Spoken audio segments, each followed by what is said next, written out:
तो चलो आज हमारे पास यहाँ पे एक ये कहानी है, इसको इंग्लिश में ट्रांसलेट करते हैं। ठीक है, तो कहानी कैसे यहाँ पे लिखा है, मर्सी कविता में कवि दया मतलब करुणा के महत्व को व्यक्त करता है। ठीक है, अब इसको जो है हमको क्या करना है, इंग्लिश में ट्रांसलेट करना है। ठीक है, इंग्लिश में ट्रांसलेशन का नियम क्या होता है आपको पता है, पहले क्या आता है, सब्जेक्ट आता है, फिर वर्ब आता है, फिर क्या आता है, ऑब्जेक्ट आता है। ठीक है, हाँ ये सबको पता होता है, लेकिन याद रखना यहाँ पे सब्जेक्ट भी होता है, वर्ब भी होता है। ठीक है, किसी भी कोई भी सेंटेंस में दो चीज़ तो इम्पॉर्टेंट होती है, या तो सब्जेक्ट और वर्ब का होना तो क्या है, मतलब इम्पॉर्टेंट है। ठीक है, उसके बाद यहाँ पे क्या होगा कि आपका जैसे सब्जेक्ट हो गया, वर्ब हो गया, ऑब्जेक्ट स्थान पे क्या हो सकता है आपका, एडजेक्टिव हो सकता है। ठीक है, एडवर्ब भी हो सकता है, समझ में आया? तो यहाँ पे ये भी चीज़ें हो सकती हैं। फिर यहाँ पे आपका जो है जिरंड भी हो सकता है। ठीक है, समझ में आ रहा कुछ, तो ऐसी भी चीज़ें हो सकती है, तो यहाँ पे कंफ्यूज नहीं हो सकता। यहाँ पे प्रीपोजिशनल फ्रेज भी हो सकता है। ठीक है, तो यहाँ पे कंफ्यूज नहीं होना होता है। तो चलिए यहाँ पे देखते हैं, यहाँ पे लिखा है मर्सी कविता में कवि। अब यहाँ पे देखो, यहाँ पे स्टार्ट करते हैं मर्सी कविता में। ठीक है, इन द पोयम, ठीक, मर्सी ऐसा बोल सकते हैं ना, इन द पोयम मर्सी कवि, कवि मतलब यहाँ पे पोएट। ठीक है, अब यहाँ पे क्या है कि कवि क्या करता है, एक्सप्रेस करता है। कवि करता क्या, पहले हमें क्योंकि हमको यहाँ पे सब्जेक्ट हो गया, अब इसके साथ वर्ब करना पड़ेगा। तो कवि क्या कर रहा है, कवि एक्सप्रेस कर रहा है। ठीक है, तो यहाँ पे पोएट एक्सप्रेस। ठीक है, तो यहाँ पे क्या हो जाएगा, पोएट एक्सप्रेस। ठीक है, ये प्रेजेंट इंडेफिनिट टेंस है ना, तो यहाँ पे क्या हो जाएगा आपका, पोएट एक्सप्रेसेस हो जाएगा। यहाँ पे देखो, यहाँ पे एक्सप्रेस तो होता है, यहाँ पे ईएस भी लग जाएगा। ठीक है, पोएट एक्सप्रेसेस। ठीक है, द इम्पॉर्टेंस ऑफ कंपैशन। ठीक है, दया, या जो है आप इसको क्या बोल सकते हो, मतलब कि मर्सी भी बोल सकते हो, मर्सी मतलब भी करुणा होता है। ठीक है, नहीं समझी, तो द इम्पॉर्टेंस ऑफ कैसे लिख सकते हैं, इसको लिख सकते हैं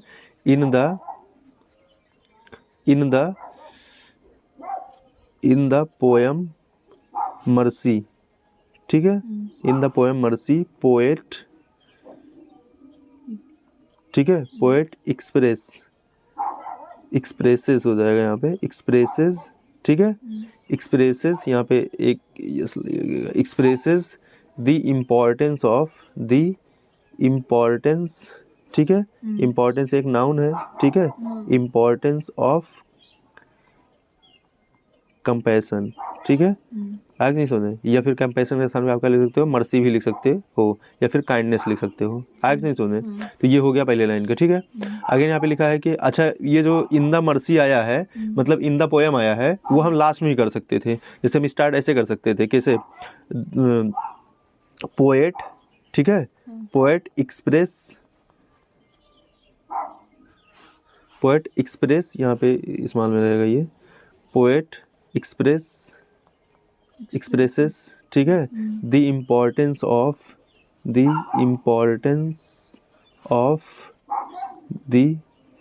कंपैशन, सुना, कंपैशन।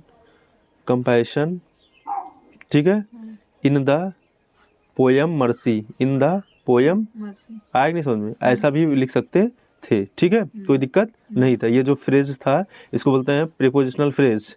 ठीक है, प्रीपोजिशनल फ्रेज। ठीक है, इसको आगे भी कर सकते थे और पीछे भी कर सकते थे।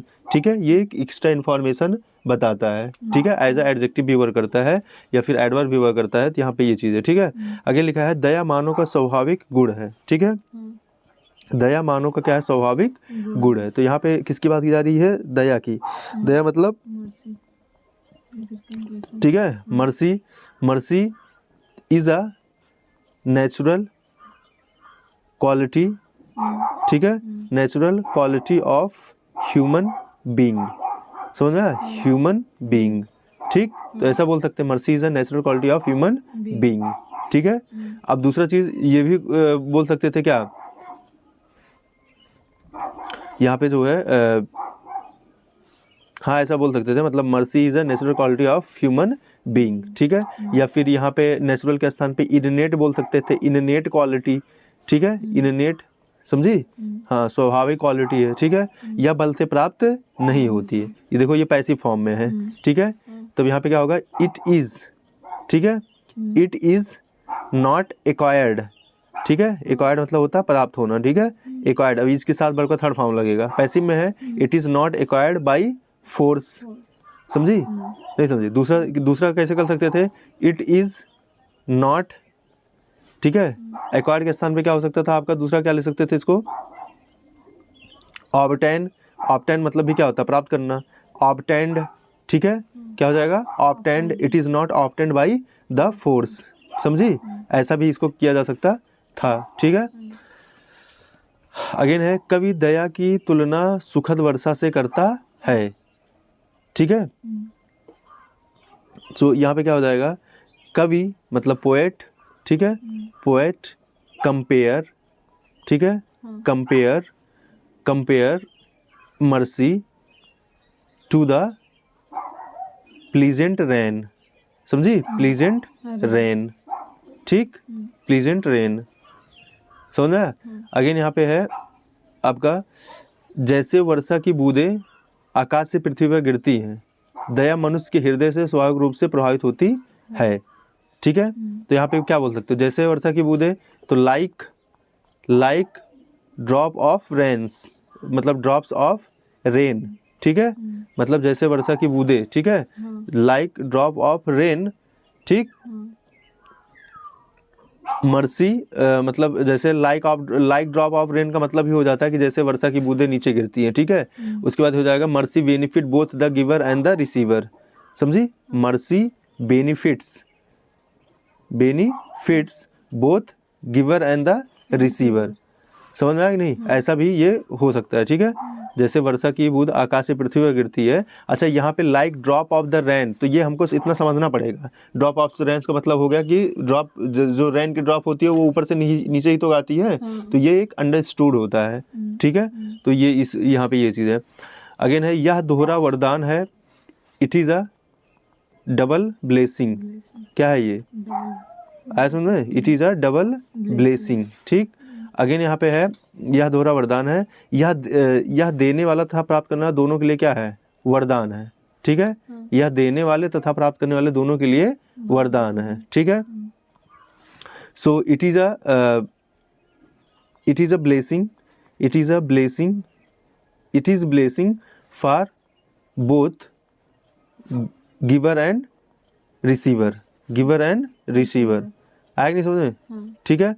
अगेन यहाँ पे है, यह दया सबसे अधिक शक्तिशाली व्यक्तियों का सबसे बड़ा गुण है, ठीक है। मर्सी या कंपैशन, समझ में, compassion is a most powerful weapon, ठीक है, इज द यहाँ पे द रहेगा, is the most powerful weapon, ठीक है, मोस्ट पावरफुल वीपन, ठीक है, वीपन मतलब क्या होता है, औजार, ठीक है, to the most powerful people, ठीक है, नहीं समझी, तो ये हो जाएगा।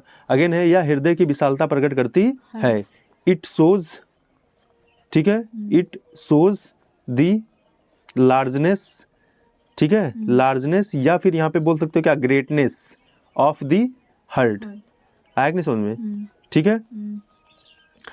यह राजा के उसके राज मुकुट से अधिक शोभा देती है, यह राजा को उसके राजमुकुट से अधिक शोभा देती है, इसको क्या लिख सकते हैं हम लोग, यहाँ पे बोल सकते हैं इट स्वीट्स या इट सूट्स, ठीक है, इट सूट्स द किंग, ठीक है, बेटर देन हिज क्रॉन, समझ में, बेटर देन हिज क्रॉन, आया कि नहीं समझ में। और भी तरीके हैं इसको ट्रांसलेट करने के, it suits the king better than his crown, ठीक है। यहाँ पे किसकी बात हो रही है, दया की, ठीक है। यह हृदय की विशालता प्रकट करती है, ठीक है, इट शोज द, मतलब ये तो हो गया ना। अगेन यहाँ पे राजदंड केवल राजा की संसारिक शक्ति का प्रतीक है, लेकिन दया राजा की राजदंड की शक्ति से अधिक महान है, ठीक है। तो राजदंड को इंग्लिश में हम लोग क्या बोलते हैं, यहाँ पे इसको बोलते हैं क्या,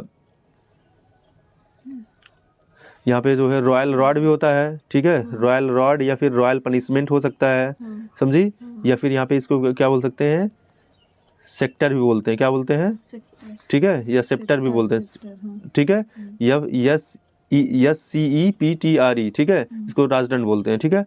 अगर यहाँ पे क्या हो जाएगा, यहाँ पे राजदंड मतलब सेप्टर, ठीक है, sceptre is the only temporal, ठीक है, टेम्पोरल मतलब संसारिक या फिर यहाँ पे वर्ल्डली बोल सकते हो, ठीक है, वर्ल्डली सिंबल ऑफ पावर, ठीक है, नहीं समझी, मतलब कि किसकी सिंबल ऑफ पावर, किंग्स की, ठीक है। तो यहाँ पे ये चीज़ कैसे इसको ट्रांसलेट करेंगे, मतलब कि यहाँ पे हो जाएगा, मान लो यहाँ पे सेप्टर, ठीक है, is the only temporal power of the king, समझी नहीं समझी, ऑफ द किंग, लेकिन दया राजा की राजदंड की शक्ति से अधिक महान है, बट, ठीक है, बट एक सेकंड यहाँ पे क्या गया, लेकिन दया, बट काइंडनेस या मर्सी, ठीक है,